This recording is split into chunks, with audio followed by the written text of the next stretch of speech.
नमो अरहन्ताणं नमो सिद्धाणं नमो आयर्याणं नमो उवज्जायाणं नमो लोये सव्वसाहूनम्।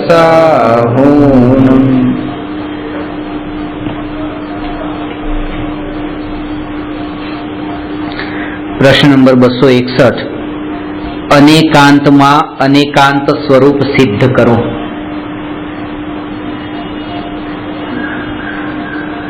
जैन दर्शन अनेकांतवादी दर्शन है। अनेकांत शब्द जैन दर्शन साथे जोड़ायेलो बिल्कुल शब्द है। ज्यां जैन दर्शन नु नाम लेवामां आवे एनो अर्थ है कि अनेकांतवादी दर्शन। अनेकांत नो मतलब ये है कि कोई पण एक वस्तु है ए एक वस्तुना घणा पड़खा होय छे। ज्यारे आपणे ए वस्तुने एक ज पड़खेथी देखीए अने बीजा बधा पड़खानो निषेध करी दईए त्यारे ज आपणे विवाद उभो थाय छे। अने अत्यारनी दृष्टि एवी छे कि वस्तुने एक ज दृष्टिथी आपणे जोईए छे, बीजी बधी दृष्टि के आपणे गौण नथी राखता, बीजी दृष्टिनो निषेध करी दईए छे। जेम के एक ज व्यक्तिमां परस्पर विरोधीपणुं ज्यां सुधी अपेक्षा न समझीए त्यां सुधी लागे छे, अपेक्षा समझता विरोधाभास टळी जाय छे। कि एक व्यक्ति छे, एमने पूछ्युं कि आ कोण छे, ए पिता छे के पुत्र छे। हवे पिता अने पुत्र ए परस्पर विरोधी छे, पण एक व्यक्ति ने हूँ एम कहूं कि पिता पण छे ने ए व्यक्ति पुत्र पण छे, बात साची छे के आ साची छे? कि ज्यारे हूँ अपेक्षा घटित करूं त्यारे मने जे पिता अने पुत्र वच्चे विरोध लागतो तो, जे मारो भ्रम हतो अपेक्षा समझ्या विनानो, ए भ्रम टळी गयो। केवी रीते? कि ए व्यक्ति पिता छे, कोनो? पुत्रनो। पुत्रनी अपेक्षाए ए पिता छे अने पितानी अपेक्षाए एक पुत्र छे, એટલે ત્રણ પેઢી થઈ। ઉપર पिता, नीचे पुत्र। पितानी अपेक्षाए ए पोते पुत्र छे ने पुत्रनी अपेक्षाए ए पिता छे। तो पितापणुं अने पुत्रपणुं आ बंनेपणुं एक ज व्यक्तिमां होई शके छे। परस्पर विरोधीपणुं एक साथे एक समयमां एक ज व्यक्तिमां होई शके छे, वस्तुमां होई शके छे, घटनामां होई शके छे। ए ज एनुं अनेकांतपणुं छे। अने आवुं अनेकांतपणुं न स्वीकारता विवाद ने कषाय ने रागद्वेष ने जेटला विकारी भाव उभा थाय छे एना कारणे थाय छे। जेना माटे एम समझो कि कागड़ो केवो छे, तो कीधुं कि कागड़ो काळो छे। पण जैन दर्शन एम कहे छे कि कागड़ो काळो छे, कागड़ो लाल छे, कागड़ो पीळो छे, कागड़ो काबरचीतरो छे, कागड़ो अनेक प्रकारना छे। आम शब्दोथी जोईए तो घणो विरोध लागशे कि कागड़ो काळो छे, कागड़ो पीळो छे, कागड़ो काबरचीतरो छे कि कागड़ो लाल छे। हमणां ज मैं गाममां वात करी हती अनेकांत परनी कि कागड़ो आवी रीते अनेक प्रकारनो छे, अनेक प्रकारना होय छे। लाल पण होय, कागड़ो पीळो पण होय, काबरचीतरो पण होय। एम समज्या કે તમે આ બધા આફ્રિકા બધે જતા હશો, તે આફ્રિકામાં લાલ કાગડા હશે, અમેરિકામાં પછી પીળા કાગડા હશે, કેમ? દેશે દેશે કાગડાના રંગ બદલાતા હશે? એમ નથી। એક જ કાગડામાં આ બધું છે। ખાલી કાગડો જ્યારે હું બોલું ત્યારે એ કાગડાનો મતલબ એક ચામડીનું નામ કાગડો નથી હોતું। કાગડો એટલે કે કાગડો, ચામડી, લોહી, માંસ, પીછા, अंदरमां रहेलुं जे कंई पण पित्त, आ बधुं ज ए कागड़ानी अंदर जे छे ए बधानो समुदाय एनुं नाम कागड़ो छे। ज्यारे हूँ एक चामडीनी अपेक्षाए जोऊं छुं त्यारे मने कागड़ो काळो लागे छे, पण ज्यारे ए ज कागड़ाने हूँ लोहीनी अपेक्षाए जोऊं तो मने लाल देखाय छे। ए ज कागड़ाने हूँ पीछानी अपेक्षाए जोऊं तो काबरचीतरो देखाय छे। ए ज कागड़ाने हूँ पित्तनी अपेक्षाए जोऊं तो पीळो देखाय छे। एक कागड़ो मने एना अंगना अलग अलग अपेक्षाए जोता अलग अलग रूपे देखाय छे। बधी वात साची छे। એ કાગડાને અનેકાંત દ્રષ્ટિએ જોયો એમ કહેવાય. દ્રષ્ટિ કેવી છે એના ઉપર સમજવાનું. એક જ દ્રષ્ટિ આપણે જોતા હોઈએ છીએ અને એ દ્રષ્ટિ એક જ દ્રષ્ટિએ જોઈએ છીએ એટલા માટે બીજી દ્રષ્ટિ ગૌણ થઈ ગઈ એટલે જ તે આપણે એના તટસ્થ ન્યુટ્રલ મધ્યસ્થ ન રહી શક્યા. અનેકાંત દ્રષ્ટિથી જગતને દેખનારો જ મધ્યસ્થ રહી શકે. એકાંત એ મધ્યસ્થતાનું લક્ષણ નથી, એ પક્ષ છે. કોર્ટમાં જે વકીલ છે એ વકીલ કોઈ પક્ષ તરફથી હોય, ન્યાયાધીશ કોઈના તરફ કોઈ પક્ષ તરફથી ન હોય, ન્યાયાધીશ નિષ્પક્ષ હોય. હવે જે એક પડખાને જે જોવે છે એ વકીલ છે, જે બીજા પડખાનેમાં પણ એક પડખાને જોવે છે એ વકીલ છે, અને બંને પડખાને જોવે અને સાંભળે પછી જ નિર્ણય આપે એ ન્યાયાધીશ છે.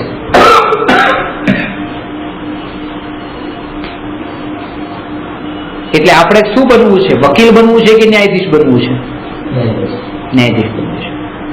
પણ એક નિયમ છે, ઓછામાં ઓછી 10 વર્ષની વકીલાત કરી હોય એ જ ન્યાયાધીશ બની શકે. એટલે જેટલો ભેદમાં ગયો હોય, જેટલા પક્ષથી વસ્તુને આ પક્ષથી આમ છે, આ પક્ષથી આમ છે, આ પક્ષથી આમ છે, આ પક્ષથી આમ છે, એમ કરી કરીને બધા પક્ષથી એ જોવે એ જ પછી નિષ્પક્ષ રૂપે રહી શકે. પ્રેક્ટિસ એને કરવાની છે. એ પણ પ્રેક્ટિસ જ કરે છે 10 વર્ષ, બીજું કઈ નથી કરતો.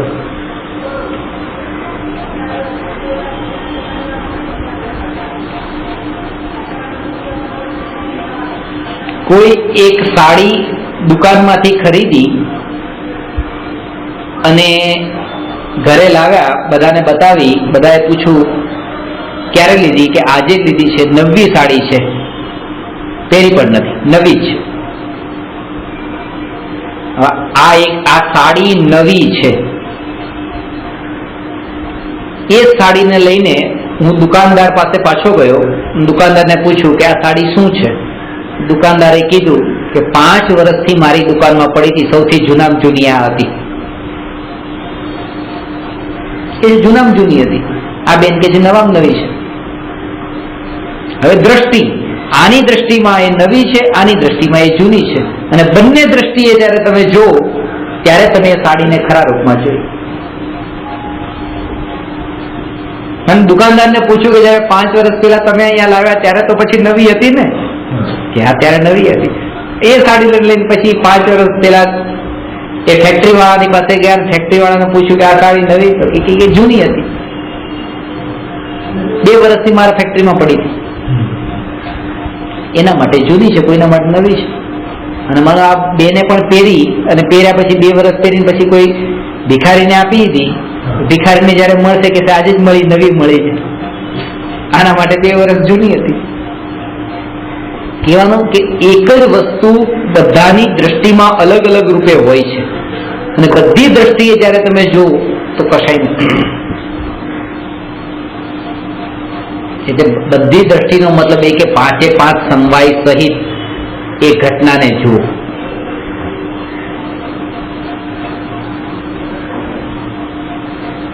એક દ્રષ્ટિની. એટલા માટે આ અનેકાંતનો સિદ્ધાંત બહુ સમજવા જેવો છે. એના માટે જ મેં એક નાની બુકલેટ પણ લખી, જે આતંકવાદ ઉપર, આતંકવાદ મેં અનેકાંતવાદ, એને પણ અનેકાંત દ્રષ્ટિએ જોઈ શકો છો.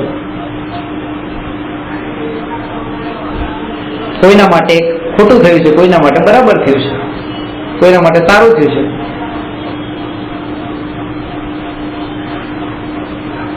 પણ થયું એ બિલકુલ યોગ્ય છે,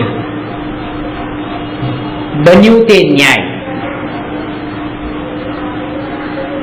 અજ્ઞાની જે ઘટના ઘટી એટલે કે એને ઘા લાગ્યો, ઘા લાગે એટલે એના ઉપર મલમ લગાડે. તો જ્યારે કોઈ ઘટના ઘટે છે ત્યારે એના ઉપર પછી વિકલ્પોથી એ મલમ લગાડે છે. સરકાર જો પહેલેથી નીતિવાળી હોત તો આવું ન થાત, આમ હોત તો આમ ન થાત. આ બધા જે વિકલ્પો છે એ વિકલ્પો, એ જે લાગેલો ઘા છે એ ઘા ઉપર મલમ છે, મન મનાવવા માટે. ગ્લાસ ફૂટી તો ગયો જ છે, હવે કઈ થવાનું નથી. પણ ના અહીંયા થોડોક અહીંયા દૂર રાખ્યો હોત તો ન ફૂટે. આ વિકલ્પો છે, મન મનાયું. એ જે દુઃખ થઈ રહ્યું છે, દુઃખને ટાળવું કેવી રીતે, બીજો કોઈ ઉપાય દેખાતો નથી, એટલે વિકલ્પો થકી એ થયેલી ઘટના દુઃખને ટાળવાની કોશિશ કરે છે.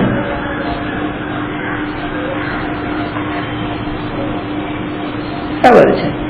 ગ્લાસ લીધા પછી ગ્લાસ જો ફૂટે જ નહીં તો દુકાનો ચાલે કેવી રીતે?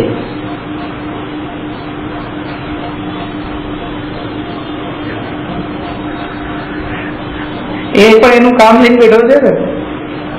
કપડા લીધા પછી કપડા જૂના થાય નહીં, ફાટે નહીં તો કપડાની દુકાન ચાલે કેવી રીતે? એ બધું જ બરાબર છે. કોઈ ઘટનાનો હરખશોક કરવા જેવો નથી.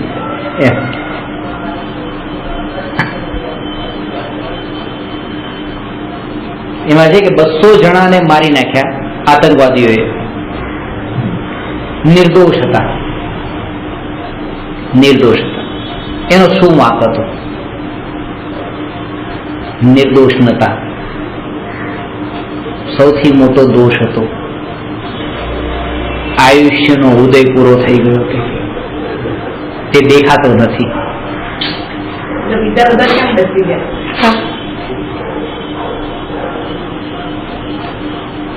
નિર્દોષ કોઈ નથી.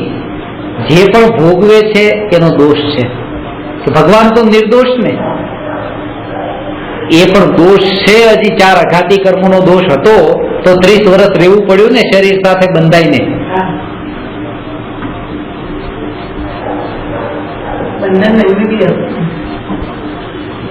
તો પછી દયા કરુણા નામની વસ્તુ જ ન રહી. બરાબર છે, બધા ભોગવે છે, બરાબર જ ભોગવે છે, બરાબર જ ભોગવે છે.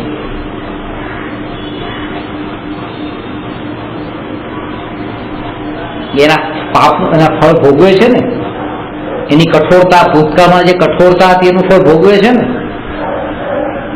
જયારે તમે આવું માનશો ત્યારે તમારા અંદર આવી કઠોરતા રહેશે જ નહીં. તમને ઓટોમેટિક કરુણાનો ભાવ આવશે, લાવો કઈક આનું ખરું.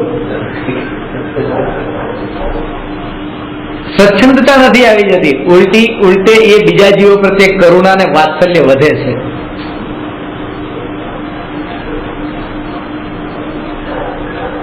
અનેકાંત એટલે મલ્ટિપલ વ્યૂ પોઈન્ટ, અનેક દ્રષ્ટિકોણ, વસ્તુમાં અનેકપણું છે. આ અનેકાંત શબ્દ જે છે ને એ 2 શબ્દોનું મિશ્રણ છે. અનેક અંત.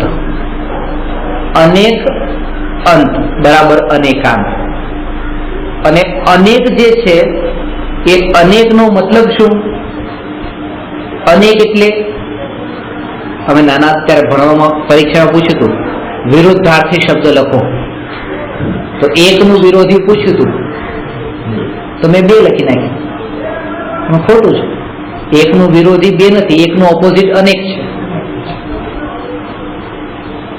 અને અનેક નો મતલબ શું? કે એક નથી તે. તો એક નથી એમાં શું આવે? કે 2 પણ આવે, એને પણ અનેક કહેવાય, 3 પણ અનેક કહેવાય, 4 પણ અનેક કહેવાય, 100 પણ અનેક કહેવાય. અને એમ કરતા કરતા આગળ જાઓ, અનંત, એને પણ અનેક કહેવાય. એટલે અહીંયા જે અનેક શબ્દ છે એના અનંત મિનિંગ થાય, પણ 2 મિનિંગ મુખ્ય લેવાના છે. સમજો, સૂક્ષ્મતાથી સમજાવું છું. આ વાત 2 મિનિંગ લેવાના છે. એક મિનિમમ અનેક અને બીજું મેક્સિમમ અનેક. મિનિમમ અનેકનું નામ 2 છે અને મેક્સિમમ અનેકનું નામ અનંત છે. આ 2 અર્થો એ થયા અનેકના. અંત શબ્દ જે છે એના 2 અર્થ થાય છે. એક અર્થ છે અંતનો ધર્મ અને એક અર્થ છે ગુણ. અંતનો ધર્મ અને ગુણ. ધર્મ એટલે અહીંયા જૈન ધર્મ, હિન્દુ ધર્મ એ નહીં. અને ધર્મનો અર્થ અહીંયા ધર્માત્મિકાય દ્રવ્ય પણ નહીં, વસ્તુનો સ્વભાવ પણ નહીં.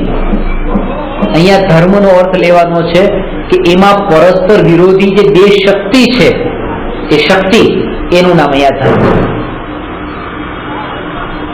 દરેક વસ્તુમાં પરસ્પર વિરોધી એવી શક્તિ છે. અસ્તિ નાસ્તિ, એક અનેક, શુદ્ધ અશુદ્ધ, નિત્ય અનિત્ય, ધ્રુવ અધ્રુવ, આવી પરસ્પર વિરોધી શક્તિ છે. એનું નામ ધર્મ. અને ગુણ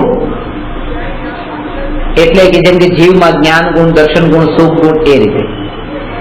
હવે આ 4 શબ્દ થયા: બે, અનંત, ધર્મ અને ગુણ. હવે આ 2 અને ધર્મ એને જોડો, 1 ને 3 સાથે અને 2 ને 4 સાથે, એટલે 2 ધર્મ અને અનંત ગુણ. જે વસ્તુમાં પરસ્પર વિરોધી 2 ધર્મ હોય અને અનંત ગુણ હોય એ વસ્તુને અનેકાંત સ્વરૂપી વસ્તુ કહેવાય. દાખલા તરીકે કે આત્મા નિત્ય છે કે અનિત્ય છે? તો કે બંને છે, નિત્ય પણ છે ને અનિત્ય પણ છે. દ્રવ્ય સ્વભાવથી નિત્ય છે ને પર્યાયથી અનિત્ય છે. આત્મા એક છે કે અનેક છે? તો આત્મા દ્રવ્ય સ્વભાવથી એક છે ને ગુણોના ભેદની દ્રષ્ટિએ જોઈએ તો અનેક રૂપ છે. ના, ગુણભેદથી જોઈએ તો અનેક રૂપ છે, કારણ કે પર્યાયથી તો જુદો જોવાનો છે. અને એ રીતે નિત્ય અનિત્ય આત્મા શુદ્ધ છે કે અશુદ્ધ છે? કે દ્રવ્ય સ્વભાવથી જોઈએ તો શુદ્ધ છે અને પર્યાયથી જોઈએ તો અશુદ્ધ છે. તો આ રીતે પરસ્પર વિરોધી 2 ધર્મ આત્મામાં છે. અને આત્મામાં અનંત ગુણ પણ છે, જ્ઞાન, દર્શન, સુખ, વીર્ય વગેરે એવા અનંત ગુણ પણ છે. એટલા માટે આત્મા અનેકાંત સ્વરૂપી છે. એવી જ રીતે કોઈ પણ વસ્તુ કે આ વસ્તુ નિત્ય છે કે અનિત્ય છે? કે આ નિત્ય અનિત્ય બંને છે. પરમાણુ ક્યારેય નષ્ટ થવાના નથી, એટલા માટે નિત્ય છે. અને આની અવસ્થાઓ બદલાતી રહી છે નિરંતર, એટલે અનિત્ય છે. પર્યાયની અપેક્ષા અનિત્ય છે, દ્રવ્ય સ્વભાવથી નિત્ય છે. આ એક છે કે અનેક છે? કે સ્કંદની દ્રષ્ટિએ જોવું તો તમે એક છે, અને પરમાણુની દ્રષ્ટિએ જોવું તો એ અનેક રૂપ છે. એક જ વસ્તુ એ રીતે પરસ્પર વિરોધી 2 ધર્મયુક્ત છે.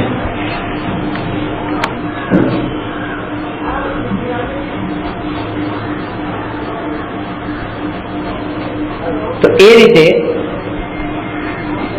આત્મામાં જેમ નિત્ય અનિત્ય, ધ્રુવ અધ્રુવ, શુદ્ધ અશુદ્ધ એવી રીતે છે, એમાં પૂતગલમાં પણ આ પરસ્પર વિરોધી ધર્મ છે. જગતમાં કોઈ એવી વસ્તુ નથી કે જેમાં આ પરસ્પર વિરોધી 2 ધર્મ અને અનંત ગુણ ન હોય. એટલે પ્રત્યેક વસ્તુ અનેકાંત સ્વરૂપી છે. અને એ અનેકાંત સ્વરૂપી વસ્તુનું નિરૂપણ જે દર્શનમાં કર્યું છે, જૈન દર્શન છે, એટલા માટે જૈન દર્શનને અનેકાંતવાદી દર્શન કહે છે. અનેકાંતવાદી એટલે કે એક જડતા નહીં, એક વસ્તુને પકડીને નહીં બેઠું રહેવાનું, બ્રોડ વિઝન. હવે તમે જૈન દર્શન વાળા છો? તમે કીધું હા. તમે એકાંતવાદી છો કે અનેકાંતવાદી છો? અનેકાંતવાદી. આ પૂછ્યું, એકાંતવાદી કે અનેકાંતવાદી? એકાંતવાદી કે અનેકાંતવાદી? અનેકાંતવાદી. અનેકાંતવાદી, અનેકાંતવાદી, અનેકાંતવાદી, અનેકાંતવાદી. આ એકાંતવાદી થઈ ગયા. અનેકાંતને જ પકડીને બેઠા રહી ગયા. અમે અનેકાંતવાદી, અમે અનેકાંતવાદી, અમે અનેકાંતવાદી. આ પણ એક એકાંત. એટલા માટે જૈન દર્શન અનેકાંતવાદી પ્લસ એકાંતવાદી ઇઝ ઇક્વલ ટુ અનેકાંતવાદી છે. એ અહીંયા સમજવાનું છે. એકાંતવાદી હાથીનું દ્રષ્ટાંત છે ને? હા, હાથીનું થાંભલા જેવો છે, સુપડા જેવો છે, એવું બે લેવાનું. અમે એકાંતવાદી પણ નથી એકલા, અને એકલા અનેકાંતવાદી આવી છે. પણ એના અંદર તમારે એક ભાવ તમારો એવો હોવો જોઈએ કે અમે એકાંતને માનતા જ નથી, એવો ભાવ ન હોવો જોઈએ. એ અનેકાંતમાં આવી જાય. અનેકાંતમાં સમ્યક અનેકાંત અને સમ્યક એકાંત જૈન દર્શન બંનેને માન્ય રાખે છે. મિથ્યા અનેકાંત અને મિથ્યા એકાંત નહીં. જો એકાંત સમ્યક હોય તો જૈન દર્શનને માન્ય છે. જો એકાંત સમ્યક હોય તો જૈન દર્શનને માન્ય છે, અને જો અનેકાંત મિથ્યા હોય તો પણ જૈન દર્શનને માન્ય નથી. એટલે એવું નથી કે અનેકાંત અનેકાંત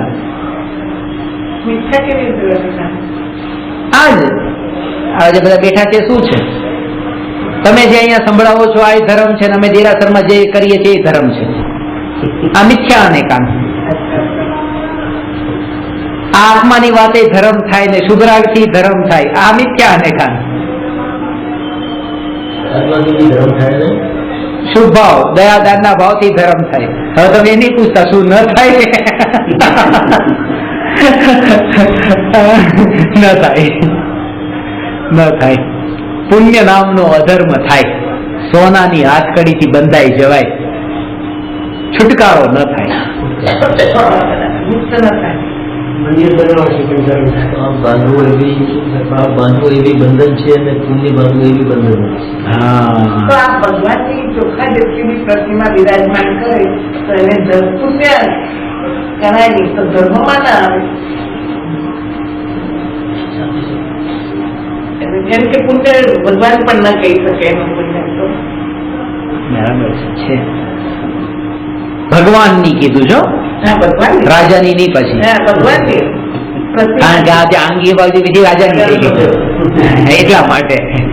અને આ શબ્દ ખાલી એને ભગવાનની માની તો આ બિલ્ડિંગ દેરાસર બનવા માંડ્યા ને. ઘર દેરાસર ઘરે ઘરે બનવા માંડ્યા. બિલ્ડિંગે શું કાપવું. અને એટલી મહિમા બતાવી દીધી કે તમારા માટે જો 4 રૂમ તમે રાખતા તો ભગવાન માટે 1 રૂમ ના હોય. ઘર દેરાસર તો જોઈએ ને જોઈએ જ. એ અંદરમાં મહિમા છે, હોવી પણ જોઈએ, પણ ભગવાન કેવા હોય એ પેલા સમજવું જોઈએ. પવિત્રતા બી એટલી હોવી જોઈએ. આને કાંક આ રીતે ઘટિત કર્યું. એક બે બેબીની જે 28 હતી ને એમાં પારણામાં મળ્યા હતા. એક બે શ્વેતાંબર દિગંબર ઘણા બધા હતા. તો કે ભગવાન મહાવીર ભગવાન દિગંબર હતા કે શ્વેતાંબર હતા? કે બે સાચા, દિગંબરે હતા શ્વેતાંબરે હતા.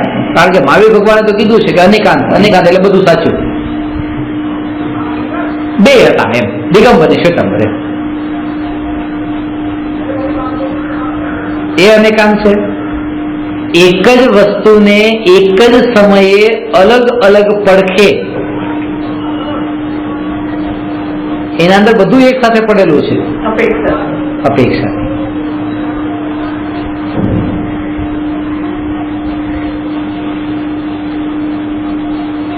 કોઈ માંસ ખાવા વાળો, દારૂ પીવા વાળો મારી બાજુમાં ન હોવો જોઈએ ના. કોઈ ખાતું હોય તો એને પણ અનેકાંત દ્રષ્ટિએ જોવાનું. એના પણ અત્યારે એવા ઉદય છે, હજી એનું પરિભ્રમણ બાકી છે. જો અનેકાંત દ્રષ્ટિએ જોઉં તો તમે તમારી દ્રષ્ટિએ જોઉં છો, હું નથી ખાતો એટલે આ ન ખાવા જોઈએ.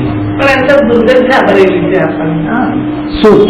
હા, શું એ કારણ કે પ્લેનમાં તો આવું બહુ બને, એમ ત્યાં ઉભા થઈને જતા રહી જાય ક્યાં પણ.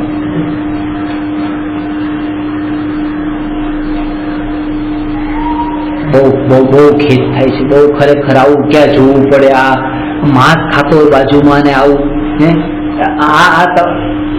આવું અંદરમાં જે કેટલાય લોકો કઈ કરે મને તો એટલું અંદરમાં થાય. અરે તો વિમાનમાં જે ન જાય એને આવો અંદરમાં નિર્મળ આત્મા થઈ ગયો હોય કે જે એની બાજુમાં પણ આવામાંથી ઓટોમેટિક છૂટો પડી ગયો હોય. અને જવાનું તો બહુ દૂર છે, અને વચ્ચે આવું વિરામ સ્થાન આવવાનું છે પાછું કે જ્યાં બધા માંસ જ ખાતા હોય, બીજું કઈ ના ખાતા હોય. અને એની બાજુમાં બેસીને મારે સાધના કરવાની હોય. જંગલમાં જયારે બેઠો હોય ત્યારે વાઘ તો બકરીને જ ખાતો હશે અને સિંહ હરણને જ ખાતું હશે. અને આવાની વચ્ચે રહીને પણ અત્યંત વાત્સલ્ય ભાવથી જો મારે રહેવાનું હોય તો અભ્યાસ તો હું થોડો તો કરી જો.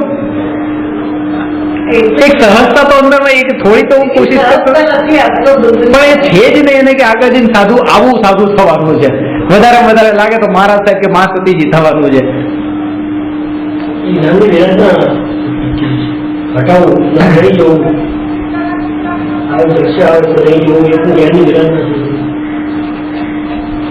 બરાબર છે. સ્વભાવનો વિરોધ, તે સમજાયું સ્વભાવનો વિરોધ જાણવો જે સ્વભાવ છે. તમે જ્ઞેયને એટલું મહત્વ કેમ આપ્યું? કેવલ જ્ઞાનને બધું જણાવવું છે, તો અત્યારે તમને તકલીફ થાય તો તે વખતે અભ્યાસ કરી જોઈએ ને, હા. ભાગવાનું નથી કોઈનાથી.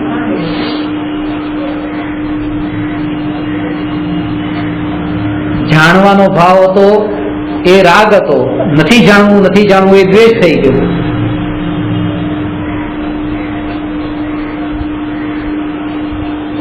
જીવન જ્ઞાનને કંઈ જોવા માટે ઉપયોગ મૂકવો પડે કે ઉપયોગ મૂકવો પડે, મૂકેલો જ હોય પોતાના આત્મામાં. ઉપયોગ આત્મામાં હોય અને આખું લોકાલોક જણાતા એક એક વસ્તુને આમ ખેંચીને અંદર લાવવાનું નથી. ખાલી આ દર્પણ છે ને, દર્પણમાં રજકણો આડા આવી ગયા છે અને મારી ઈચ્છા છે કે આ બધી વસ્તુ દર્પણમાં પ્રતિબિંબિત થાય તો હું આને આમ કરું, આને આમ કરું, આને આમ કરું, કઈ કરવાનું નથી. એક કપડું લઈને દર્પણ સાફ કરી નાખ્યું, બધું ઓટોમેટિક આવી ગયું. ત્યાં તો જ્ઞાનાવરણી કર્મોનું જે આવરણ હતું એ આવરણ હટ્યું કે આખું જગત જ્ઞાનમાં જણાઈ ગયું કે એટલું તો કપડું મારવાનું કે એટલું અહીંયા નથી મારવાનું. પાછું અહીંયા તો આટલું કરવાનું છે ને, એ કર્મ ને તે હટાવવાના નથી, એ હટી જાય છે જયારે ઉપયોગ આત્મામાં અંતર્મુહૂર્ત લીન થાય છે ત્યારે. એ તો સરસ થાય છે. એક કર્મ ને તો પછી ભૂસવાના એ નથી કરવાનું.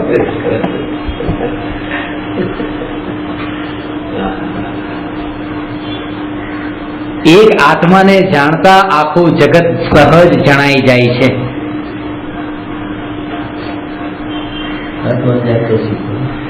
એમાં મહેનત કરવાની, આત્મા મહેનત નથી. એટલા માટે સાધનાની વિધિ આ છે. આ સિદ્ધાંતમાં સમજવાનું એ છે કે જગતનું સ્વરૂપ અનેકાંતમય છે. આ જગતનું સ્વરૂપ બતાવ્યું છે. એક બીજો એક શબ્દ આવે છે સ્યાદવાદ, અનેકાંતની સાથે જ હોય છે. અનેકાંત ને સ્યાદવાદ થઈ ગયું ને. અનેકાંત વસ્તુમાં હોય છે, સ્યાદવાદ વચનમાં હોય છે.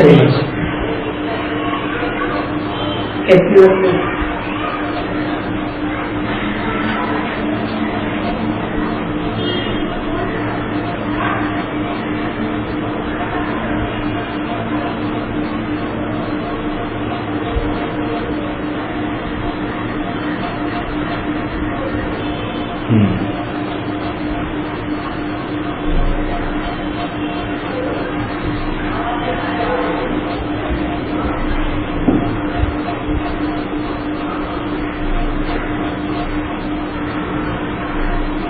પરસ્પર વિરોધીપણું એક સાથે વસ્તુમાં હોવું.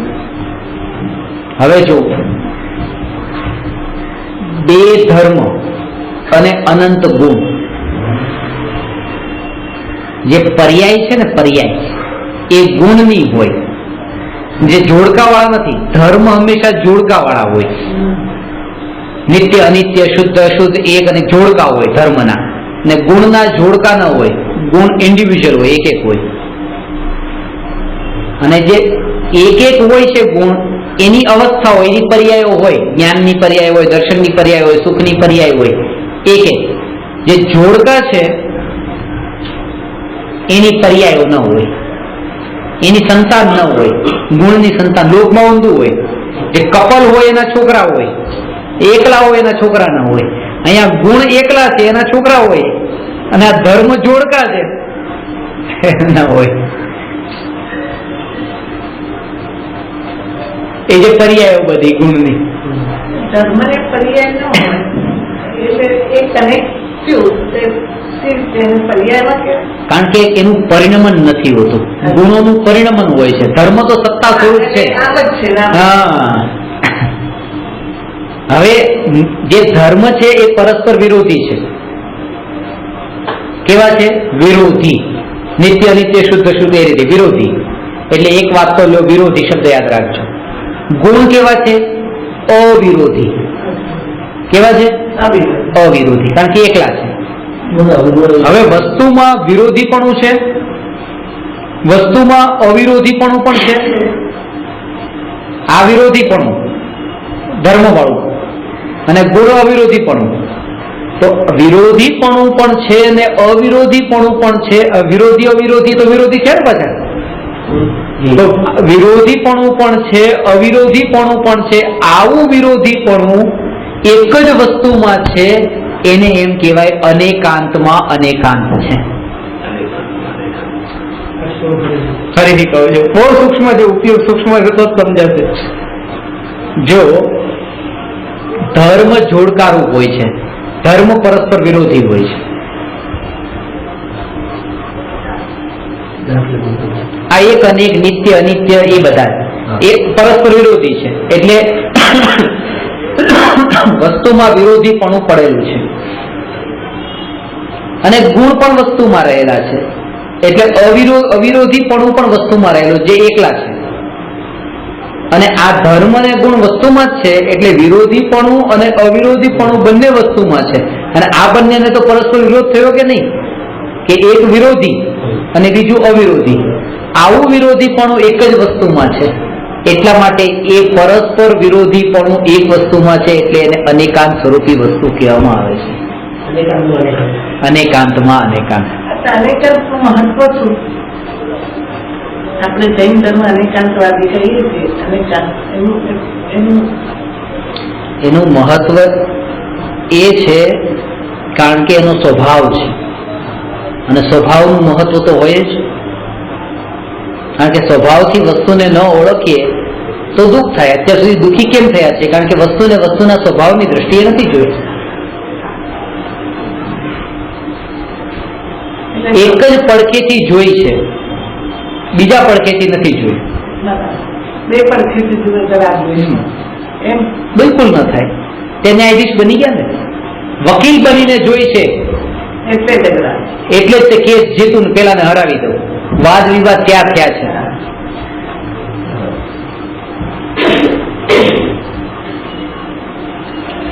અને ભ્રમ નાસી જાય એનું બરાબર. બે પડખા જોયું તો કોઈ ભ્રમ રહે જ નહીં કે આ માણસ આવું છે કે આવું છે. કોઈના માટે એવો ભાવ ન આવે હા, પછી એ છે. કોઈ માટે અહીંયા સુધી કે અનેકાંત સ્વરૂપ સમજ્યા પછી પર સંબંધી ચિંતન જ બંધ થઈ જાય. બધું જ યોગ્ય છે. તો હવે ચિંતન કરવા જેવું રહ્યું નહીં. ચિંતન તો ત્યાં સુધી હતું જ્યાં સુધી ઠીકા ઠીક કરવાના ભાવ આવતા હતા. હવે કઈ વિચાર કરવાનો રહ્યો નહીં.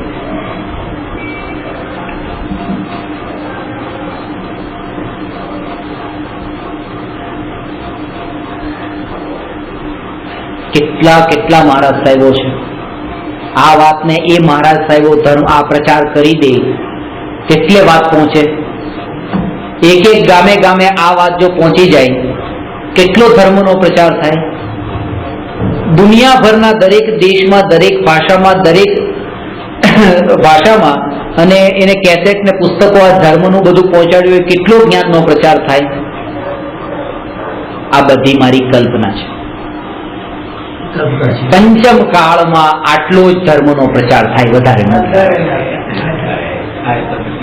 તો પછી આ ચોથો કાળથી છે. સીધી વાત છે. હવે આના કારણે દુઃખી થવાની જરૂર નથી. ભાવના તો ભાવું કે બધા જ જીવો પામે.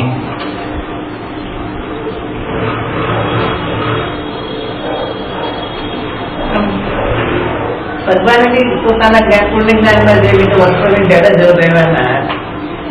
એટલે જ ને 8 કાળમાં 6 મહિના 8 સમયમાં 608 જીવ મોક્ષે જાય છે. આજે પણ વિદેશ ક્ષેત્રથી.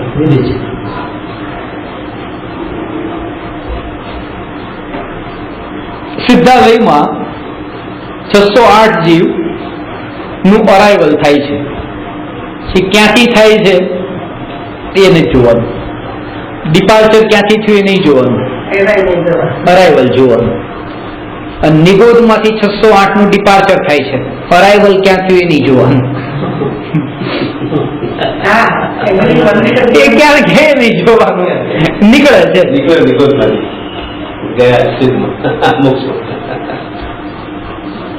છઠાળામાં લખ્યું છે, जब लोक शिखर गमन किया रोक कर गमना गमन, तब निगोद ने आगमन किया રોકને ગમના ગમન. સિદ્ધ ભગવાને ગમના ગમન રોકીને લોકના અગ્રભાગે લોકાગ્રે બિરાજમાન થયા. તો નિગોદના જીવનું પછી આગમન થયું. એકનું ગમન થાય છે, એકનું આગમન થાય છે. એટલે લોકમાં જેટલી સંખ્યા છે એટલી દેવાની દરેક તે કેમ તમારે આપણે મોક્ષ જોવા માટે કોઈ બંનેનું ભવિષ્ય સાથે માગે. વાત એવી છે, બહુ દુર્લભ વાત છે આ, બહુ દુર્લભ છે. મોક્ષે જવાનું જે કામ દુર્લભ છે, અઘરું છે, એટલું જ અઘરું કામ નિગોદમાંથી નીકળવાનું છે. વિચાર કરો. જીવન અનાદિ અનંત આત્માની જે જીવન યાત્રા છે, અનાદિ અનંત, આ અનાદિ અનંત જીવન યાત્રામાં બે મુકામ એવા આવે છે કે જેમાં એને જે લકી ડ્રો નીકળે, લકી વિજેતા જેમ હોય ને એમાં એનો નંબર લાગવો જરૂરી છે. પહેલો તો ત્યારે 608માં નંબર લગાડવાનો છે. પહેલો 608માં નંબર ક્યારે? નિગોદમાંથી બહાર નીકળવા માટે. બીજો 608માં ક્યારે? મોક્ષમાં જવા માટે. આપણો 608માં નંબર લાગ્યો એટલે અડધું કામ તો આપણું 50% તો થઈ ગયું. હવે 50% કામ બાકી છે.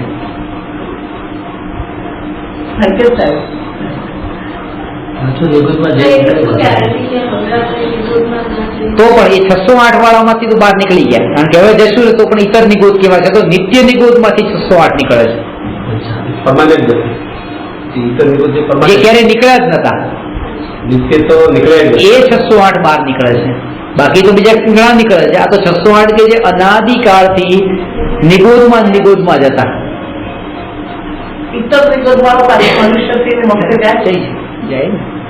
કેટલા ટકા કામ પતી ગયું આપણું?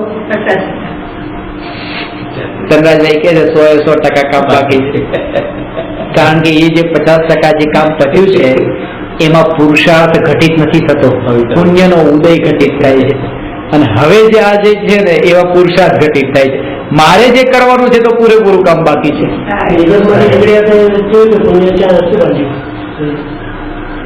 નિગોદમાં પણ ત્યાં જે લેશિયાઓના અંદર પણ જે ભેદ પડે છે ને એમાં ક્યારેક એવી શુભ લેશિયાથી એવો પુણ્ય બંધાઈ ગયું અને એ એક સમયનું નથી હોતું. એની કેટલી આત્માની ભવિતવ્યતા એની એવી નિર્મળ થતી જતી હોય ત્યારે એ એક સાથે નિગોદમાંથી મનુષ્ય બને છે. અને બીજી વાત મેં તમને એ કીધી, ઋણાનુબંધ. આ વાત તમે સમજી લો તો ઘણું સમાધાન થઈ જાય. હવે કોઈ જીવ એવો નથી રહ્યો અહીંયા કે જેનું એ આત્માનું એ જીવ સાથેનો ઋણાનુબંધ હોય, તો રે કેવી રીતે સંસારમાં? સીધો નીકળ મોક્ષ જ હશે.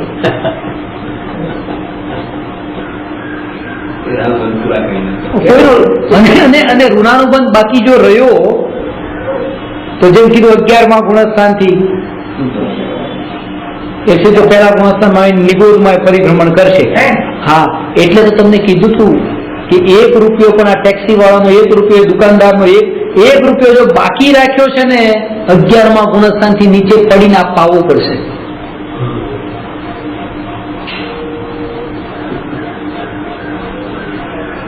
એટલે હરખાવાની જરૂર નથી. ચલો મળી ગયા. હવે એટલે ચૂકવાતા હોય ત્યારે જ આમ તો કોઈ કેવો હોય કે જે આમ બાકી રહી ગયું હોય. બાકી તો જયારે માર્ચ એન્ડિંગ આવ્યો એટલે બધું પૂરું જ થવાનું હોય. કોઈ જેવા હોય ખાતા નાખીને ખતમ કરવા પડે. બધું કરે છે. અને એવો ઋણાનુબંધ તો ત્યાં પૂરા કરી દેવા હતા 11મા. એવા ઋણાનુબંધ પૂરા કરો કે મારા હાથે કોઈ જીવ મરવાનો છે, મારે કોઈ જીવને મારવાનો છે, આ ઋણાનુબંધજી મારો બાકી રહી ગયો છે. અને 11મું ગુણસ્થાન છે, એ જ આવા ભાવ આવતા જ નથી. તો શું કરે? અને ત્યાં આવી ક્રિયા થઈ શકે નહીં. એટલે એ ગુણસ્થાનમાં જ આવવું પડે જે ગુણસ્થાનમાં આવું પાપ થતું હોય. એટલે એવું પાપ કરવાનો ઋણાનુબંધ સામાયિક પ્રતિક્રમણ કરતો જશે બધું 11માં તો ન કરે ને. છઠ્ઠામાં કરે, અને તમે હજી સુધી કરી છઠ્ઠામાં કરે. આત્માનુભૂતિ કરી તો અગિયારમાં ગુણસ્થાન સુધી ગયો. અરે નિર્વિકલ્પ અનુભૂતિનું જ ગુણસ્થાન છે. 7મા ગુણસ્થાનની પછી તો શ્રેણીનું ગુણસ્થાન છે. પણ કહેવાનો અર્થ એ કે એ જે એવા ટાઈપનું જે બાકી રહી ગયો છે કષાય, એ કષાય એ ગુણસ્થાનમાં વ્યક્ત થતો નથી. અને જ્ઞાની ભોગોને ભોગવે ને તો એ ભોગોને એટલે જ ભોગવે છે. શું કામ ભોગવે છે? ભોગ ભોગવવાના તો કર્મ હજી પડેલા છે, બરાબર. અને ઉપરના ગુણસ્થાનોમાં એવો ભાવ આવતો નથી, ત્યાં આનું આવો ઋણાનુબંધ ત્યાં પૂરો થતો નથી, તો અહીંયા જ થશે, બીજે ક્યાં થશે? એટલે ઉલટું સારું છે કે એ દશામાં ગયા પછી આવું કરવાનું નથી આવતું, એટલે માયાચાર કરવા નથી માંગતા. આ ભૂમિકામાં જ કહી દે છે કે એટલે જ ગુરુદેવ કહેતા હતા કે હું સાધુ નથી, હું ગ્રહસ્થ છું, અને આ ચાંદીની થાળીમાં આજે જમતા હતા એ બધા પ્રશ્નોનું સરળ સમાધાન થઈ ગયું જયારે અવિરત તમે કહી દો. એટલે કોઈ પ્રસંગ નથી.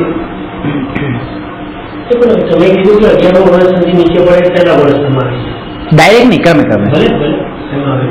પણ પછી પાછું નિબોધમાં જવાનું કેવું છે?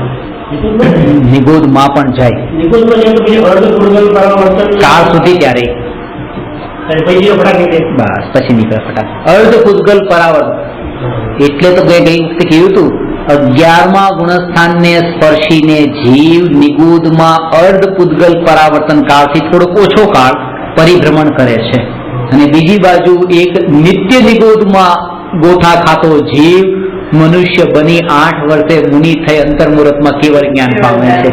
જુઓ પરિણામોની વિચિત્રતા. ક્યાંથી ક્યાં, ક્યાંથી ક્યાં, ક્યાં હતા ને ક્યાં ક્યાં હતા ને ક્યાં આવી ગયા. કીર્તનગઢના પુત્ર જે નીકળ્યા અને મોક્ષે ગયા એ ઇતર નિબોધમાંથી નિત્ય નિગૂઢમાં, આ નિત્ય નિગૂઢમાં, નિત્ય નિગૂઢમાં. ટેક્સી વાળાનો રૂપિયો આપણે લીધો ને પ્રતિક્રમણ કર્યો તો પાપ ધોવાઈ જાય. પણ એવું હોય ને કે રૂપિયો લીધો હોય પહેલા એને લઈ લીધો હોય એટલે આપણે સેટલ કરી એ લઈએ. પણ હોય, એમાં ઘણા બધા હોય. આપણને ખ્યાલ નથી એટલે જ કીધું આપણે આપણો વ્યવહાર કરવાનો. આપીને છૂટો, લઈને બંધાવ નહીં. બસ એ જ કીધું કે આપણો વ્યવહાર કરો, આપણો એટલે બીજું ઉડે પર છોડી તમારે લેવા નથી. આપણો વ્યવહાર મેં કીધું આ લઈને બંધાવો. આપીને કોઈને આપીએ તો એ બંધન કરવું કદાચ બીજા કોમાં પાછું લેવું પડે. એટલા માટે ભાવના તો આ વસ્તુ છે ને, ભાવનાની વાત છે, દાનતની વાત છે. દાનત એવી ન હોવી જોઈએ કોઈનું લેવાની. પાછા બીજા કોમાં પણ લેવાની દાદો ગુરુમાં આવી ગયા અલગ વાત છે, પણ જ્યાં દાન નથી ને લેવાય. રસકડ પણ માનું નથી જ્યાં કઈ શું લેવાની વાત. અને એ જ તે મેં તમને વાત કરી હતી ને કે ચૂકવ્યા વગર છૂટકો નથી. 22 રૂપિયા ટેક્સીના થયા ને 20 રૂપિયા આપ્યા, 2 રૂપિયા નહીં આપ્યા. હજી તમને કહું કે ન આપવા એવી દાનત એ નથી, પછી આપવા છે, છૂટા નથી. તો 1000ની નોટ કાઢી પેલો કે જાઓ.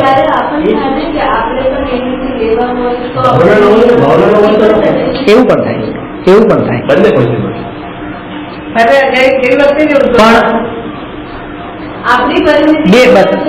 બે રૂપિયા જે છે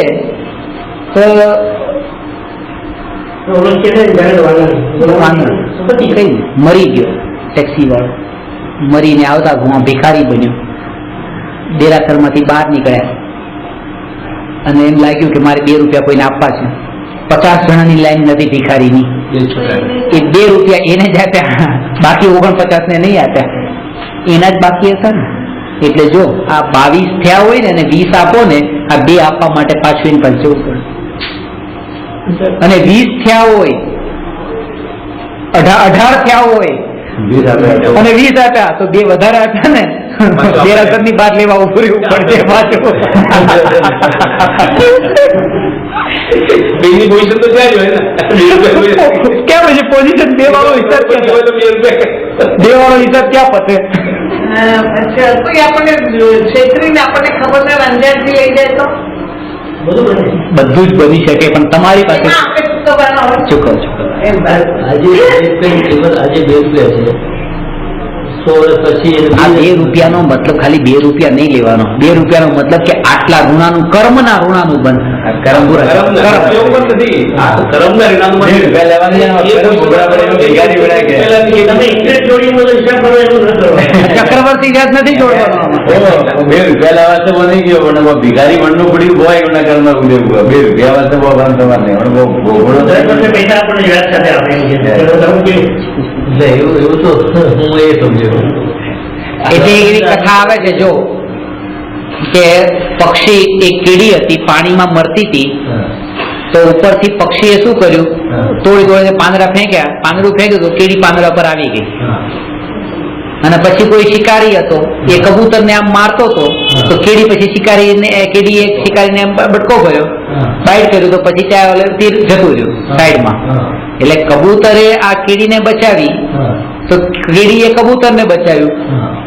હવે જરૂરી નથી કે પછી કીડી પણ પાંદડા જ નાખે પાછી એને